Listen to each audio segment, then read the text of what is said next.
दोस्तों, एक बार भगवान श्री कृष्ण कहते हैं कि कर्ण के जैसा दानवीर आज तक मैंने नहीं देखा।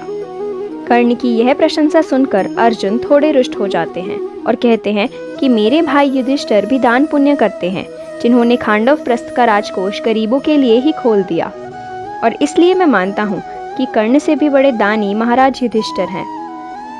तब श्री कृष्ण अर्जुन से कहते हैं, महाराज युधिष्ठिर दान पुण्य अवश्य करते हैं, लेकिन कर्ण के जैसे दानवीर नहीं हैं। कर्ण कभी भी दान करते समय अपने बारे में नहीं सोचते।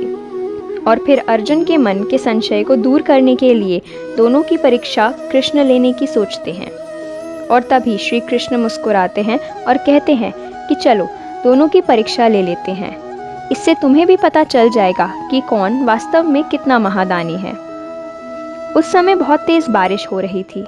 तभी श्री कृष्ण और अर्जुन ब्राह्मण का वेश बनाकर रात्रि के समय युधिष्ठिर के पास जाते हैं और कहते हैं, महाराज हमें हवन करने के लिए सूखी चंदन की लकड़ियों की आवश्यकता है।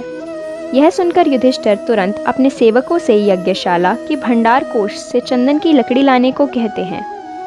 इस पर कृष्ण, जो कि ब्राह्मण के वेश में थे, उन्होंने कहा कि वे अशुद्ध लकड़ियां स्वीकार नहीं कर सकते, क्योंकि वे पहले से ही यज्ञ के संकल्प हेतु काटी जा चुकी है। ये बात सुनकर युधिष्ठिर हैरान हो जाते हैं और कहते हैं कि इस समय तो सभी जगह बारिश हो रही है, इसलिए इस समय एक भी सूखी लकड़ी मिलना असंभव है।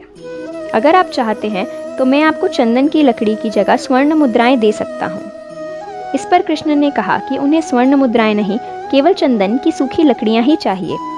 युधिष्ठिर ने हाथ जोड़कर कहा कि हे ब्राह्मण देव, अभी इस समय तो सूखी लकड़ी मिलना असंभव है।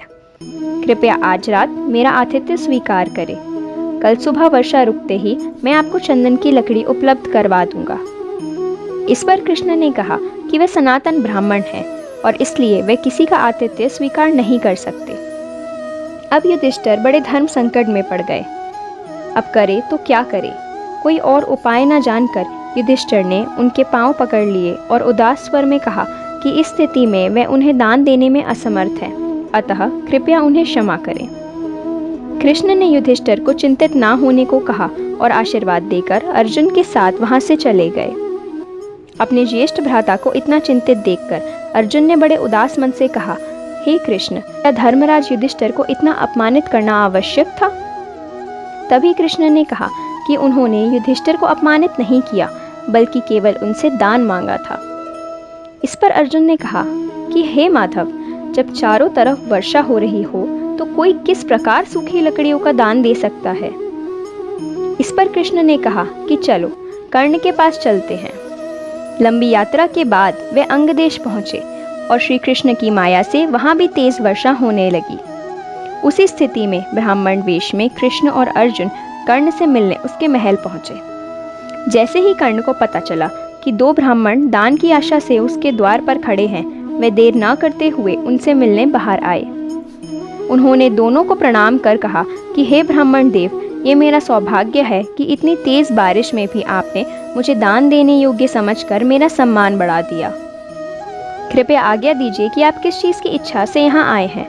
मैं आपको वचन देता हूँ कि मेरे धर्म के अतिरिक्त आप कुछ भी मांगे, अगर वो मेरे अधिकार में होगा तो मैं बिना देर किए उसे आपकी सेवा में प्रस्तुत करूँगा। कर्ण के इस प्रकार कहने पर कृष्ण ने उनसे भी वही दान मांगा जो युधिष्ठिर से मांगा था। साथ ही साथ उन्होंने वही प्रतिबंध रखा कि वे यज्ञशाला की लकड़ी स्वीकार नहीं करेंगे। उन्होंने कहा कि हे अंगराज, हमें ज्ञात है कि इतनी वर्षा में सूखी चंदन की लकड़ी मिलना अत्यंत कठिन है, इसलिए अगर आप ये दान ना दे सके तो हम कोई और दान नहीं लेंगे और खाली हाथ वापस लौट जाएंगे। इस पर कर्ण ने अपने कानों पर हाथ रखते हुए कहा, हे देव, ईश्वर की कृपा से आज तक मेरे द्वार से कोई याचक खाली हाथ नहीं लौटा, और अगर आप इस प्रकार दान लिए बिना लौट जाएंगे तो मुझे बड़ा कलंक लगेगा। अतः आप कृपया थोड़ी देर रुके, मैं अभी आपको चंदन की लकड़ी का दान करता हूँ। यह कहकर कर्ण अपना धनुष लेने अपने भवन में वापस लौट गए। अर्जुन ये देखकर बड़े सोच में थे कि कर्ण ऐसे कौन से दिव्यास्त्र का प्रयोग करेंगे जिससे गीली लकड़ी सूख जाएगी। अगर वे आग्नेय अस्त्र का प्रयोग करते हैं तो लकड़ी पूरी तरह जल जाएगी। उन्होंने ये बात श्री कृष्ण से भी कही, पर कृष्ण ने उन्हें प्रतीक्षा करने को कहा। वे आतुरता से कर्ण के वापस आने की प्रतीक्षा करने लगे। वे देखना चाहते थे कि कर्ण के पास ऐसा कौन सा अस्त्र है जो उनके पास नहीं है। थोड़ी देर में ही कर्ण अपना धनुष लेकर वापस आए। उन्होंने बिना कोई प्रतीक्षा किए बाण से अपने मुख्य द्वार को काट डाला, जो चंदन की लकड़ी से बना था। देखते ही देखते कृष्ण और अर्जुन के समक्ष चंदन की लकड़ियों का ढेर लग गया। इस प्रकार का दान देखकर अर्जुन अवाक रह गए, किंतु कर्ण की परीक्षा अभी पूर्ण नहीं हुई थी। कृष्ण ने कहा कि हे अंगराज, अगर हम आपके द्वार की लकड़ी लेना अस्वीकार कर दे तो?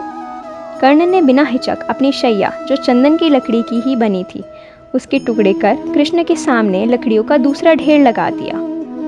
उन्होंने कहा कि हे ब्राह्मण देव, मेरी शैया मेरे दिव्य कवच और कुंडलों के कारण कभी अपवित्र नहीं होती है, अतः ये सर्वथा आपके यज्ञ के योग्य है। कृष्ण खुश हो गए, किंतु फिर उन्होंने कहा कि यदि हम इस लकड़ी को लेने से मना कर दे तो? कर्ण ने हाथ जोड़कर कहा कि उस स्थिति में वो देवताओं से अपने पूरे जीवन के पुण्य के बदले आपके लिए दान की याचना करेंगे। कृष्ण ने आगे कहा कि अगर देवता मना कर दे तो? इस पर कर्ण ने कहा कि फिर मैं वासुदेव कृष्ण से यही याचना करता। मुझे विश्वास है कि वो मेरी प्रार्थना कभी नहीं टालते। इस पर कृष्ण ने कहा कि हे अंगराज, मैं वासुदेव को जानता हूँ। उन्हें आपके पुण्य में कोई रुचि नहीं है। वे निश्चय ही आपसे आपके सारे दिव्यास्त्र और सामर्थ्य मांग लेते, ताकि आप अर्जुन का कोई अहित ना कर सके। इस पर कर्ण ने कहा कि हे देव, अर्जुन की मृत्यु उनके लिए दान से अधिक महत्वपूर्ण नहीं है, और अगर वासुदेव मेरा पूरा सामर्थ्य भी मांगते तो भी मैं सहर्ष उन्हें दे देता। मैं जानता हूँ कि बिना सामर्थ्य के अर्जुन से युद्ध करने पर मेरी मृत्यु निश्चित है, किंतु अगर मैं आज आपको दान नहीं दे सकता तो वैसे भी अपने प्राण त्याग देता। कृष्ण ने प्रसन्न होकर कर्ण को गले से लगा लिया। उन्होंने उस ढेर में से आवश्यकता के अनुसार चंदन की लकड़ी का दान लिया और अर्जुन के साथ वापस चल पड़े। अर्जुन बिल्कुल निशब्द थे।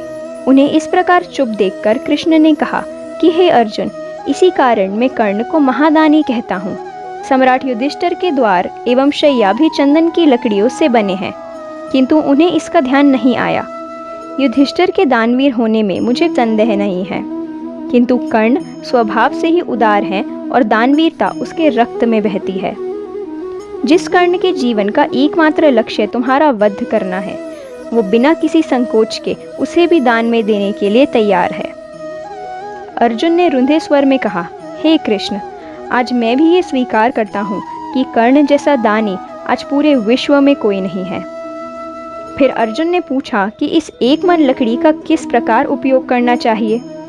इस पर कृष्ण ने कहा कि हे अर्जुन, इतने महान दान का उपयोग किसी महान यज्ञ में ही होना चाहिए, अतः हमें इस दान की लकड़ियों से ही सम्राट युधिष्ठिर के राजसूय यज्ञ का आरंभ करना चाहिए। कहा जाता है कि कर्ण के द्वारा दान की गई उन्हीं लकड़ियों से युधिष्ठिर के राजसूय यज्ञ का पहला हविष्य डला था। तो दोस्तों, आपको वीडियो कैसी लगी कमेंट करके ज़रूर बताएं, और अगर आप हमारे चैनल पर पहली बार आए हैं तो ऐसे ही इंटरेस्टिंग वीडियोस के लिए चैनल को सब्सक्राइब करें। धन्यवाद।